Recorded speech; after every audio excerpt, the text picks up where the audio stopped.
Hey guys, me Poppy Rain here. Today we're going to be reading Wuzzles. Scowl fixes things for Crock. If you don't know what Wuzzles are an 80s kids toy / cartoon. At some point when I do my collection of stuffed animals, you'll see I do have a Wuzzle. I have the, what is it called?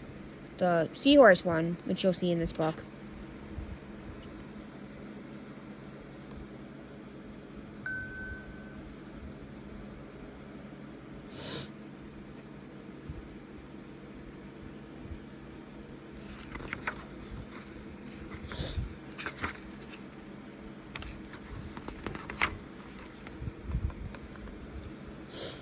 It was Tommy's birthday.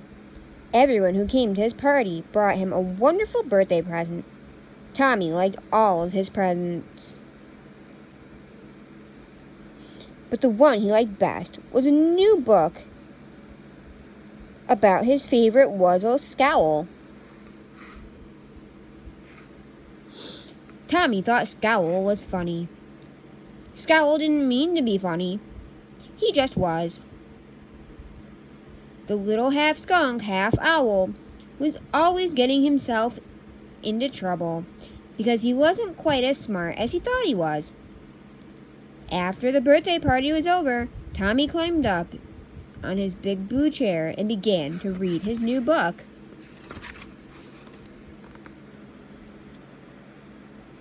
Wuzzles' fix-it shop was one of the busiest places in the land of Wuzz.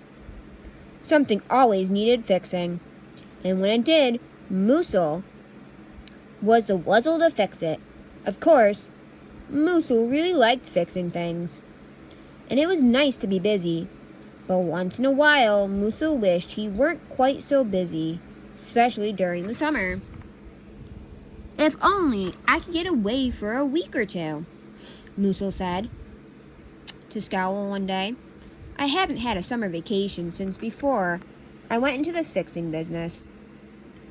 Wuzzle sighed as he put the finishing touches on the tennis racket guitar he was fixing for Bumblelion. But who would run my fix-it shop and fix things? I would, Scowl replied. I'll take over your fix-it shop. Will you take a vacation? Wuzzle was surprised. I didn't know you could fix things, Scowl. Well, Scowl said, clearing his throat, I've never actually fixed anything, but after all, I am half owl, and owls are supposed to be wise. And wise is almost the same thing as clever. And if you're clever, you can fix things. Scowl took a very deep breath after his rather long sentence. Just for a moment, Wuzzle wondered if letting Scowl take over his fix-it shop was really such a good idea. But the chance to finally take a vacation chased all doubts from his mind. Before Wuzzle went home to pack, he showed Scowl what had to be fixed. First, there was Butterbear's garden hose. It needed fixing because it wouldn't squirt. Then Wuzzle pointed to a bicycle in the corner of the shop. That was Hippopotamus's bicycle, Wuzzle said. It needs oiling. Then Wuzzle sent Scowl over to his fix-it bench.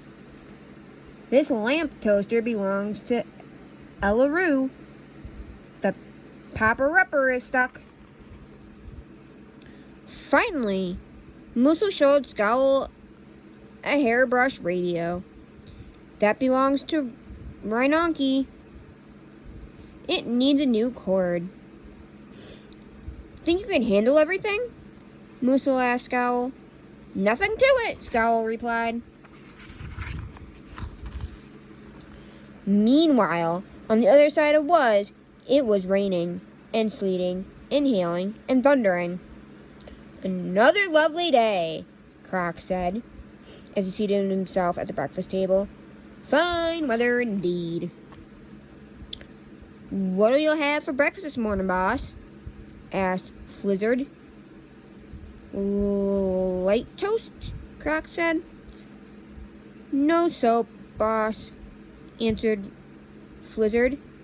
I don't want soap, Crock growled.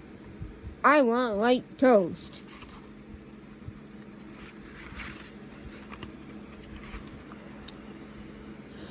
Can't have light toast, Flizzard said. We don't have a lamp toaster. I want light toast, Crock shouted, stamping his feet like a spoiled little lizard. The Wuzzles have the only lamp toaster in the land of Wuzz, said Flizzard. Wuzzles? I told you never to say that word while I'm eating, Crock said. But you're not eating because you want light toast, and the Wuzzles have the only lamp toaster on the island, Flizzard pointed out. Well, don't just stand there, Crock roared. Let's go get it.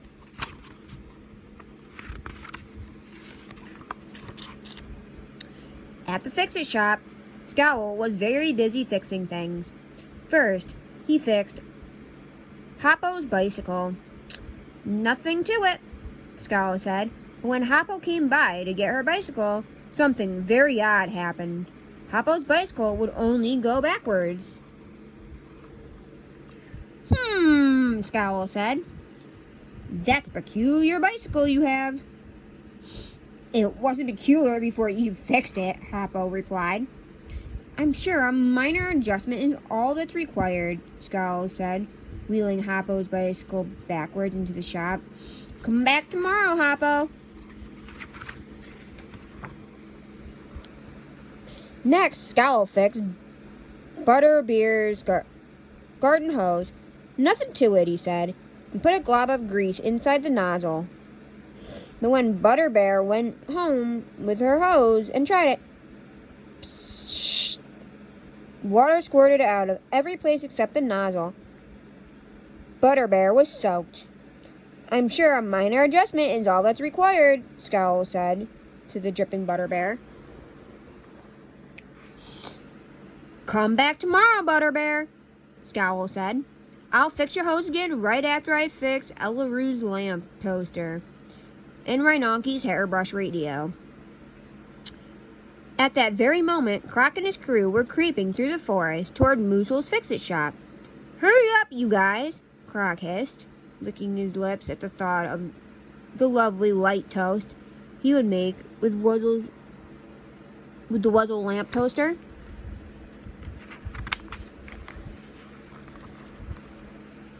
Meanwhile, back in the big blue chair, Tommy finished reading the same page you just did.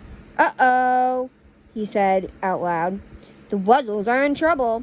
I wish I could go into the land of Wuzz and warn them. Outside Tommy's house, a dog barked 3 times. Suddenly, Tommy found himself standing beside Scowl in Moosel's fix-it shop. Who are you? Scowl asked. I'm Tommy, and I've come to warn you that Crock and his cronies will be here any minute. Oh, my word! Gasped Scowl, jumping up. You must warn the others. Tommy looked out the window and saw Crock and his friends emerging from the woods. There's no time for that, Tommy said.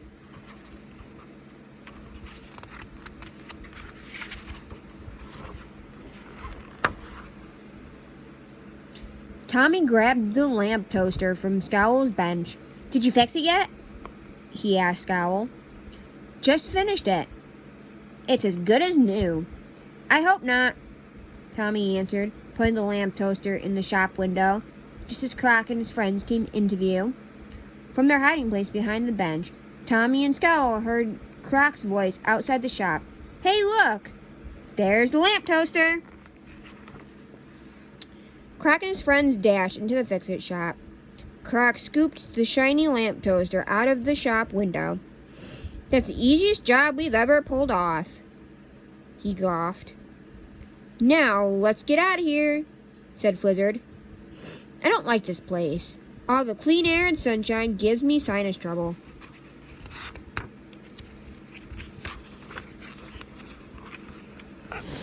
Not so fast, boys, said Crock. I want to make sure the lamp toaster works before I carry it all the way back to my place. Crock plugged in the lamp toaster. It worked all right. It just didn't work like a lamp toaster. Instead of making light toast, it made music. The loudest music Crock had ever heard. Shut that thing off, Crock screeched. What did you say? I can't hear you, Flizzard shouted. That music was so loud, it could be heard all over the land of Wuzz. That's a heck of a noisy way to let me know my hairbrush radio's been fixed, Rhinonkey said, running toward the fixer's shop with his hands over his ears. It must be a parade, Ellaroo said, running the same direction. Hoppo was sure it was a rock concert. Bumblelion and Butterbear didn't know what all the racket was, but they ran over to the fix-it shop to find out.